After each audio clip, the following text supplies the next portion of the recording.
when 12-year-old Marvin was unfairly punished. No one knew his father was the Minister of Education.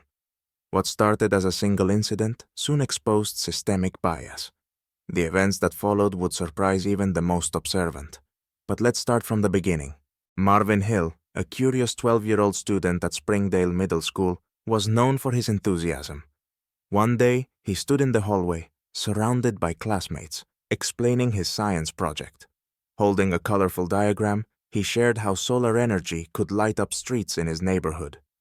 "Imagine how much electricity we could save," Marvin said excitedly. The hallway buzzed with voices until a sharp, cold voice interrupted. "What's going on here? Why all the noise?" Everyone turned to see Ms. Harper, the tall and stern school principal, silencing the group with her presence. "It's recess, Ms. Harper. We were just discussing," Marvin began, but she interrupted. "Recess is for relaxing, not for gatherings in the hallway," she snapped. "I've warned you before, Marvin. Enough of your antics." "But we were just talking about a class project," Marvin said calmly. "Follow me," she ordered sharply. In her office, Ms. Harper scolded Marvin. "You're constantly disruptive. You're suspended for a week." Marvin froze in disbelief. "But that's not fair," he protested. "My decision is final," she replied coldly. Outside the office, classmates recorded the scene through the glass. The video quickly spread online, with comments like, "Why is she always picking on Marvin? This isn't fair. When will it stop?" The incident sparked conversations across the school about Ms. Harper's harsh treatment of certain students.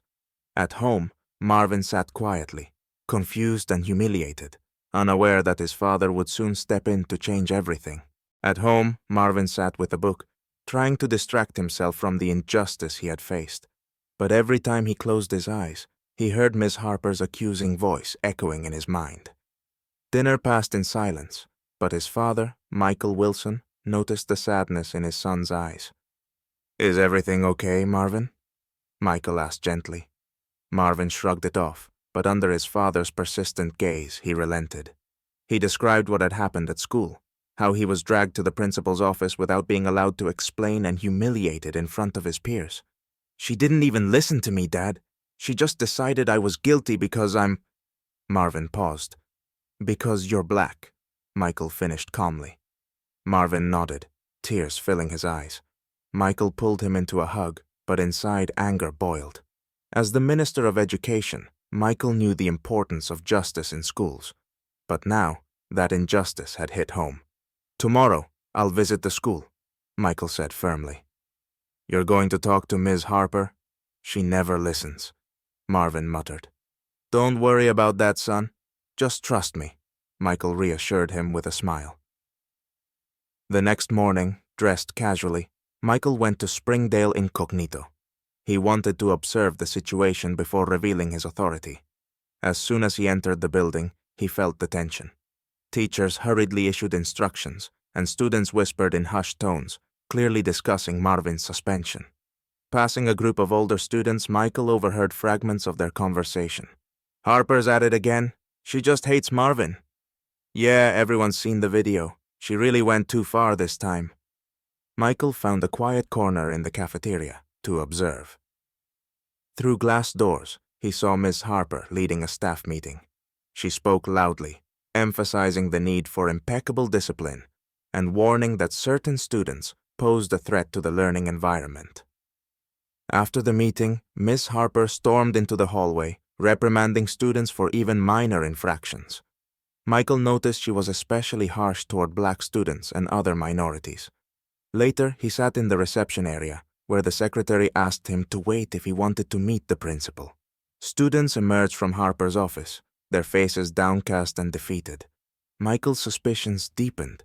Meanwhile, the video of Marvin's suspension continued to spread online. Parents and students shared their own stories of Ms. Harper's bias. One comment stood out. "She once gave my son detention just for forgetting his gym shoes. It was humiliating."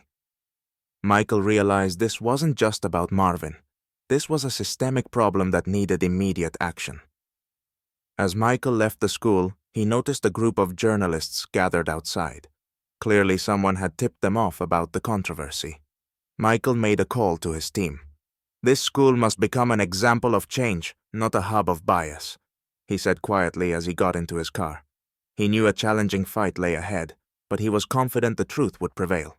The video exposing Miss Harper's unfair treatment of Marvin quickly went viral. Parents, students, and even teachers began discussing the principal's bias. Stories poured in. "She punished my son for being late, but others just got warnings," wrote one parent. The incident escalated into a full-blown school scandal.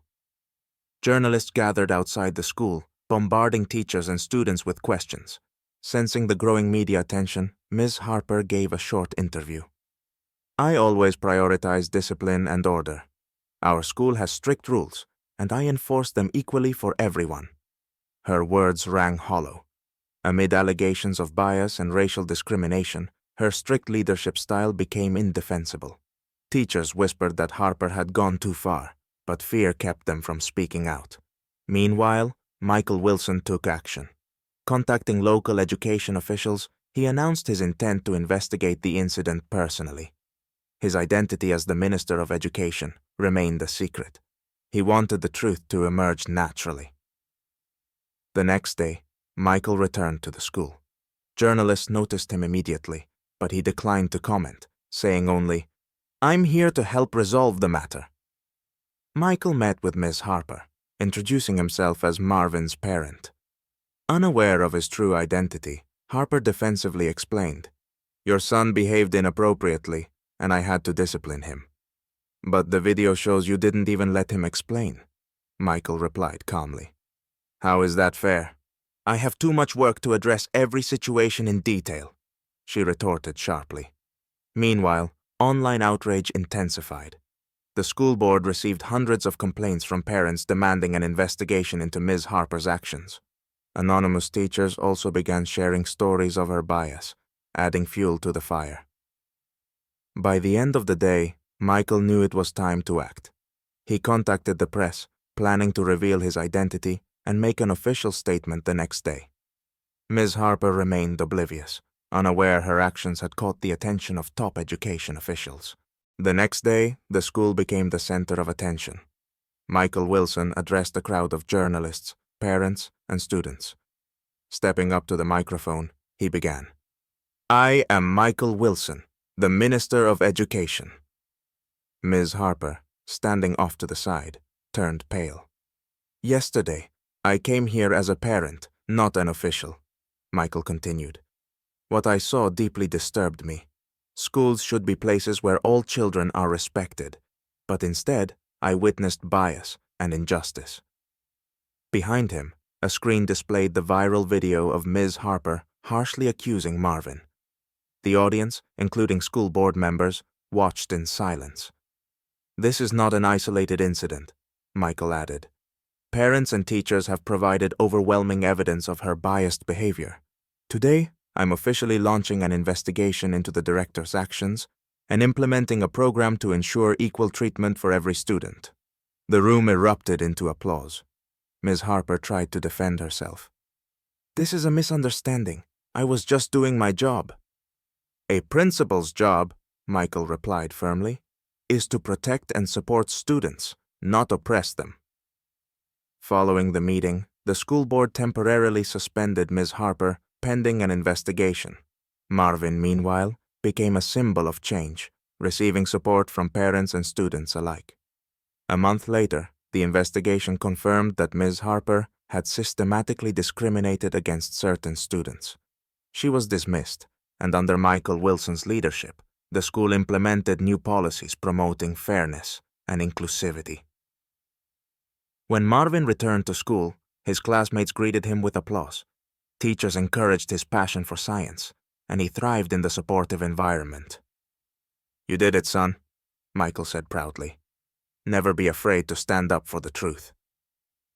This incident marked the beginning of a new era for the school, proving that justice can prevail even in the toughest situations.